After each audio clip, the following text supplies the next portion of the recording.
ಜೀವನ ಎಂಬ ಈ ಸುಂದರ ಪ್ರಯಾಣದಲ್ಲಿ ನಿಮ್ಮ ಸಂಗಾತಿ ಈ ಜೀವನ ಜಾತ್ರೆ. ಎಲ್ಲರಿಗೂ ನಮಸ್ಕಾರ.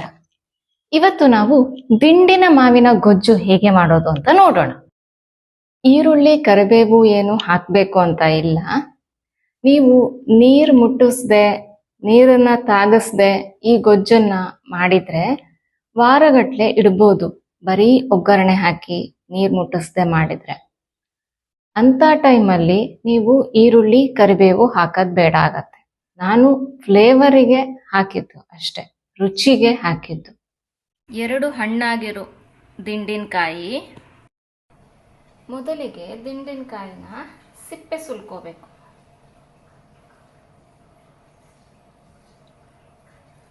ಇದು ತಿನ್ನಕ್ಕೆ ಬರಲ್ಲ, ತುಂಬ ಹುಳಿ ಇರುತ್ತೆ. ಪದಾರ್ಥಕ್ಕೆ ಮಾತ್ರ ಚೆನ್ನಾಗಾಗತ್ತೆ. ಇದು ಕಲ್ಲರೇ ಚೇಂಜ್ ಇರುತ್ತೆ. ಇದು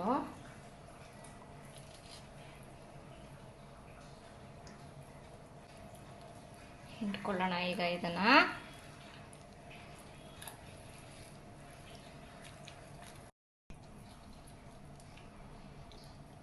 ಫುಲ್ ಹಿಂಡಬೇಕು. ಹೀಗೆ ಗಟ್ಟಿಯಾಗಿ ಹಿಂಡಿದ್ರೆ ಅಷ್ಟು ರಸ ಬಿಟ್ಕೊಳ್ಳುತ್ತೆ. ದಿಂಡಿನಕಾಯಿ ಗೊಜ್ಜಿಗೆ ನಾನು ಮೊದಲು ಜೀರಿಗೆ ಮೆಣಸು ತೊಗೊಂಡಿದ್ದೀನಿ. ಕುಟಾಣಿಲಿ ಜೀರಿಗೆ ಮೆಣಸು ಹಾಕ್ಕೊಂಡಿದ್ದೀನಿ, ನನಗೆ ಎಷ್ಟು ಬೇಕೋ ಅಷ್ಟು. ಅದಕ್ಕೆ 1 ಸ್ಪೂನ್ ಫುಲ್ಲು ಮೆಂತೆ ಹಾಕ್ತಾ ಇದ್ದೀನಿ. ಈಗ ಜೀರಿಗೆ ಮೆಣಸು ಮೆಂತೆನ ಚೆನ್ನಾಗಿ ಕುಟ್ಕೋಬೇಕು. ಹಿಂಡಿ ಇಟ್ಕೊಂಡಿರೋ ದಿಂಡಿನಕಾಯಿ ರಸಕ್ಕೆ ಉಪ್ಪು ಹಾಕ್ತಾ ಇದ್ದೀನಿ. ಉಪ್ಪು ಸ್ವಲ್ಪ ಜಾಸ್ತಿನೇ ಬೇಕಾಗತ್ತೆ, ಯಾಕಂದರೆ ತುಂಬ ಹುಳಿ ಇರುತ್ತೆ ಇದು. ಹಾಗಾಗಿ ನಾನು 2 ಸ್ಪೂನ್ ಉಪ್ಪು ಹಾಕೋತಿದ್ದೀನಿ. ಮತ್ತು ರುಚಿ ನೋಡಿ ಬೇಕಾದರೆ ಉಪ್ಪು ಹಾಕ್ಕೊಳ್ಳೋಣ. ಮೊದಲು ಎಣ್ಣೆ ಕಾಯಕ್ಕೆ ಇಟ್ಕೊಳ್ಳೋಣ ಒಗ್ಗರಣೆಗೆ. ನಾನು ಎಣ್ಣೆ ಸ್ವಲ್ಪ ಜಾಸ್ತಿನೇ ತೊಗೊಂಡಿದ್ದೀನಿ. ನಾನು ಕೊಬ್ಬರಿ ಎಣ್ಣೆ ತೊಗೊಂಡಿದ್ದೀನಿ. ಕಾಯಿಲಿ ಇದು.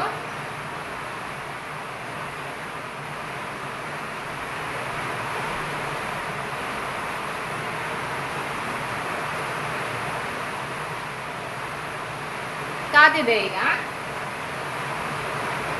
ಸಾಸಿವೆ ಹಾಕ್ತಾ ಇದ್ದೀನಿ.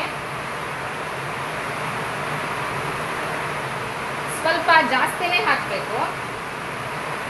ಜೀರಿಗೆ,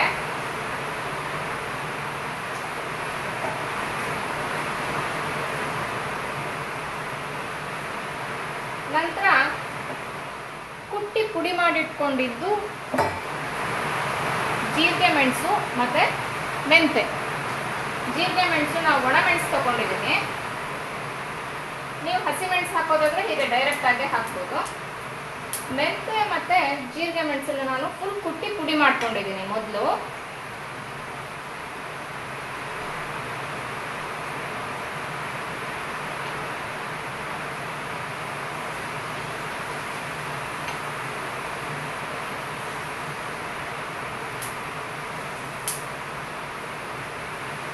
ಸ್ವಲ್ಪ ಇಂಗು,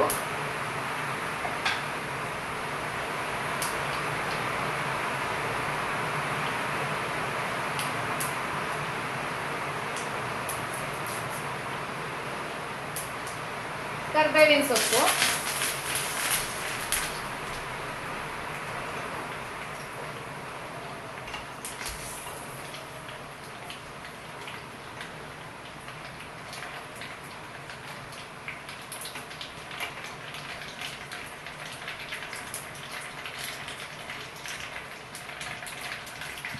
ಈಗಿದು ಆಗಿದೆ.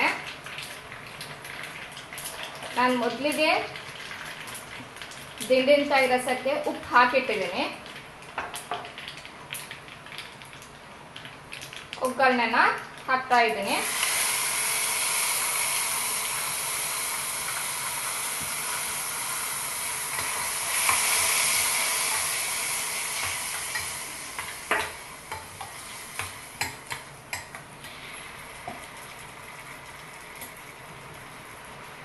ಕತ್ತರಿಸಿಟ್ಕೊಂಡಿದ್ದು ಈರುಳ್ಳಿ ಹಾಕೋಣ.